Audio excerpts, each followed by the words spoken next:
தமிழ்நாட்டில் 69% இட ஒதுக்கீட்டை பாதுகாக்க சமூக நீதி கணக்கெடுப்பு எனப்படும் சாதிவாரி சர்வே நடத்த வேண்டும்.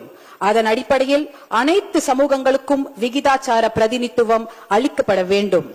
பெண்களின் பாதுகாப்பையும் முன்னேற்றத்தையும் உறுதி செய்ய வேண்டும்.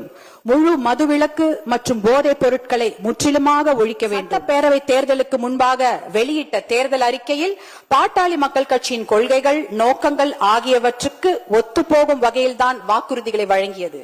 குறிப்பாக அனைத்து சமூகங்களுக்கும் விகிதாச்சார பிரதிநிதித்துவம் வழங்க சாதிவாரி சர்வே நடத்தப்படும். மகளிர் பாதுகாப்பை உறுதி செய்ய நடவடிக்கை, மது வணிகத்தை கட்டுப்படுத்த நடவடிக்கை, வேளாண் விளை பொருட்களுக்கு நியாயமான கொள்முதல் விலை, அரசு மற்றும் தனியார் வேலைவாய்ப்புகளை அதிகரித்தல், தனியார் துறை வேலைவாய்ப்பில் உள்ளூர் இளைஞர்களுக்கு 75% ஒதுக்கீடு வழங்கும் நிறுவனங்களுக்கு 2.5% GST மானியம், 5% மின்சார மானியம் வழங்கப்படும். நதிகள் இணைப்பு உள்ளிட்ட பாசன திட்டங்கள் செயல்படுத்தப்படும்.